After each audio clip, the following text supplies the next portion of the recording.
Hello friends, आज 23 नवंबर 2023 और आज के इस लेक्चर में हम आपको कैलकुलेशंस दिखाएंगे और वो दिखा रहे हैं फॉर द सीनियर सिटीजन। और एज्यूम हम कर रहे हैं कि आपकी पेंशन है, आपका बैंक इंटरेस्ट है और अदर इनकम्स हैं। पीपीएफ में या टैक्सेबल एफडीआर में आपने सेव किया 1,50,000 रुपया। ओल्ड स्कीम के अंदर मेडिकल इंश्योरेंस या मेडिकल एक्सपेंडिचर आपका मैक्सिमम जो अलाउड है 50,000 और बैंक इंटरेस्ट सेविंग का या एफडीआर का या पोस्टऑफिस का वो मोर देन 50,000 है। हम आपको कैलकुलेशंस दोनों रिजीम के अंदर दिखाएंगे, old regime as well as new regime. आपको लगेगा ये कि यदि आप न्यू रिजीम लेते हैं तो आपकी टैक्स लायबिलिटी कम होती है। ओल्ड रिजीम में सेविंग करने के बावजूद भी टैक्स लायबिलिटी आपकी ज्यादा बन रही है। इसलिए मैं आपको एडवाइस ये करता हूं कि जब भी आप रिजीम का चुनाव करें, अपने एंड पर टैक्स कैलकुलेशंस एक बार ध्यान से जरूर करें। By default new tax rate regime है। यदि आपने अपने कॉलेज को, अपने एम्प्लॉयर को, एक्स एम्प्लॉयर को कुछ लिखकर दे दिया है कि मैं ओल्ड में रहना चाहता हूं या न्यू में रहना चाहता हूं, लेकिन at the time of filing ITR you can change. Old regime के अंदर सीनियर सिटीजन के लिए एडमिशन लिमिट 3 लाख है और 3 लाख से 5 लाख 5%, 5 लाख से 10 लाख 20%, 10 लाख से ऊपर 30%। सरचार्ज 50 लाख से ऊपर लगता है और हेल्थ एजुकेशन सेस है 4%। और यदि आपकी इनकम 5 लाख तक है तो आपको 87A की रिबेट मिल जाती है। नए रिजीम में सबके लिए एग्जेम्पशन लिमिट 3 लाख रुपए होती है। सरचार्ज यहां पर मैक्सिमम 25% है। हेल्थ एजुकेशन सेस 4% और स्टैंडर्ड डिडक्शंस अलाउ कर दी गई है इस साल से नए रिजीम के अंदर।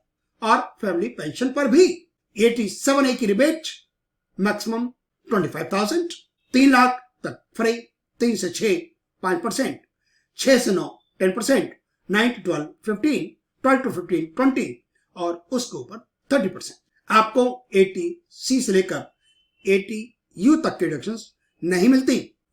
ये हमारी टैक्स कैलकुलेशन शीट है जिसमें बहुत सारे फॉर्मूलेस लगे हुए हैं। New tax rate regime up to 3 lakh, 3 lakh to 6 lakh, 6 to 9, 9 to 12, 12 to 15। पहला स्लैब नील 5%, 10%, 15, 20, 30। रिबेट 87A की यदि टैक्सेबल इनकम तो 7 लाख। सरचार्ज 10% शुरू हो जाता है यदि आपकी टैक्सेबल इनकम 50 लाख से क्रॉस करती है। Old tax rate regime senior citizen के लिए 3 लाख तक नील, 3 लाख से 5 लाख 5%, 5 लाख से 10 लाख 20, अब 10 30। रिबेट 87A की मैक्सिमम 12,500 यदि आपकी इनकम 5 लाख तक है। सरचार्ज वही 50 लाख से ऊपर पहला स्लैब 10% का। हेल्थ एजुकेशन सेस दोनों में 4%। हमने पेंशन डाली या सैलरी डाली 1,25,000 रुपए पर मंथ के हिसाब से 12 महीने का 15 लाख। स्टैंडर्ड डिडक्शंस निकल आई 50,000। दोनों में बैंक इंटरेस्ट हमने माना 60,000 और अदर इनकम्स कंसल्टेंसी हो सकती है और कोई इनकम हो सकती है। आपने डिफरेंट कंपनीज में एफडीआर डाली हुई है, उसका इंटरेस्ट हो सकता है, डिविडेंड हो सकता है। हमने इसको मान लिया 2 लाख और ये सज्जन 1.5 लाख का कर लेते हैं पीपीएफ, 50,000 का मेडिकल इंश्योरेंस या मेडिकल एक्सपेंडिचर और 50,000 इनको मिल जाएगा 80 टीटीबी के अंदर। तो यहां पर टैक्स बन जाता है इनका 2,57,920 विद हेल्थ एजुकेशन सेस के साथ ओल्ड रिजीम के अंदर।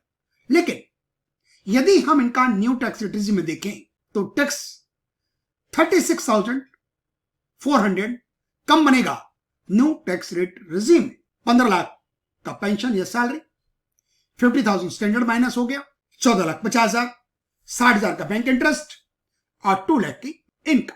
अमाउंट हो गया ग्रॉस टोटल इनकम दोनों केसेस में बराबर है 17,10,000, लेकिन यहां पर इनको 80C to 80U डिडक्शन नहीं मिल पा रही। 80CCD to दोनों में नहीं है। यदि होता तो दोनों में मिलता और टैक्स बन गया इनके केस में 2,13,000 प्लस हेल्थ एजुकेशन अमाउंट हो गया 221।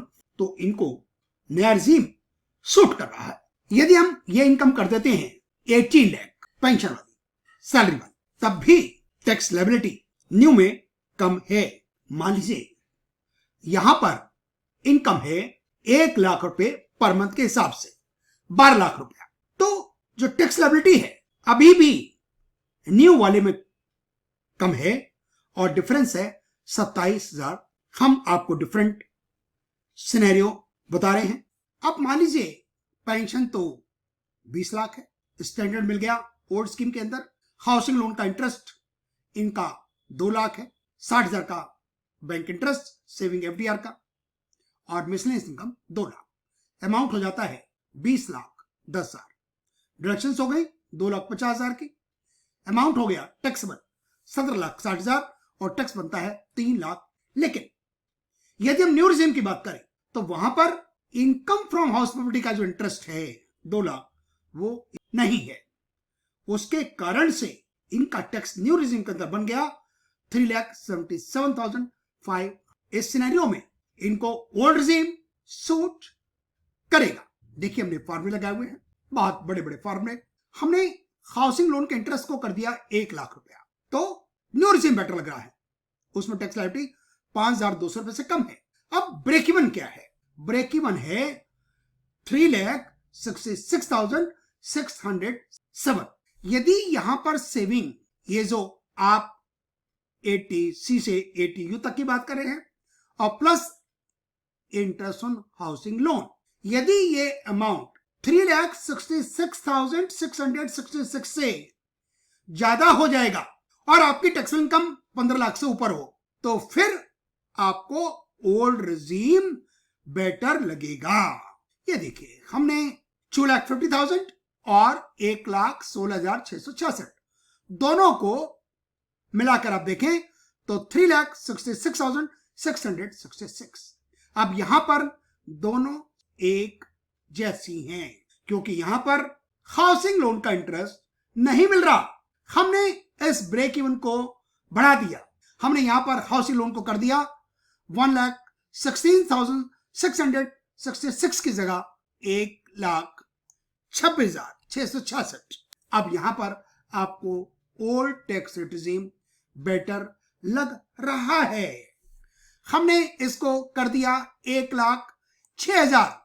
अब न्यू रिजीम बेटर है, तो break even 3,66,666 in case of senior citizen, subject to the condition कि आपका इनकम 15 लाख से ऊपर हो और डिडक्शंस का अमाउंट 3,66,666 से ज्यादा है, तो ओल्ड टैक्स रिजीम बेटर है। अदरवाइज फिर आपको न्यू रिजीम लगेगा। मान लीजिए हम पेंशन लेते हैं 6 लाख रुपया और कुछ नहीं लेते हैं, तो ओल्ड रिजीम के अंदर टैक्स बन रहा है 20,800 और न्यू रिजीम के अंदर नील बटा नील। हमने इसको कर दिया 8 लाख। सेविंग कोई नहीं है, तो ओल्ड रिजीम के अंदर 62,400 और न्यू रिजीम के अंदर 30। इसने सेविंग कर ली 1.5 लाख रुपए की। दोनों बराबर हो गए, दोनों बिल्कुल बराबर हो गए। यहां पर इनका इंटरेस्ट है 60,000, यहां पर इनको रिबेट मिल जाएगी 80 टीटीबी की 50,000। अब यहां पर सिनेरियो बदल गया।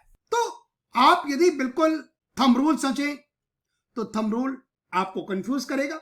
आपको चाहिए ये हर केस में आप कैलकुलेट करें, फिर देखें कि आपको न्यू रिजीम बेटर है या ओल्ड रिजीम बेटर है। अब इस केस में पेंशन का अमाउंट 8 लाख रुपया है, 50,000 का स्टैंडर्ड मिल गया, 60,000 का बैंक इंटरेस्ट है और इन्होंने सेविंग कर ली 1.5 लाख रुपए की एटीसी के अंदर, 50,000 का इनको एटीटी भी मिल गया।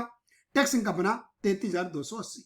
लेकिन न्यू रिजीम के अंदर इनको टैक्स ज्यादा देना पड़ रहा है, कोई इनको डिडक्शंस नहीं मिल रही और टैक्स बन गया इनका 37,404। 4,160 रुपये कम है। इन केस ऑफ यदि ऐसा जन ओल्ड टैक्स रिजीम चूज करते हैं तो मेरी आपसे गुजारिश ये है, हर केस में आप कैलकुलेशंस करें, तभी आप ठीक निर्णय ले सकते हैं। Thank you very much for watching my video.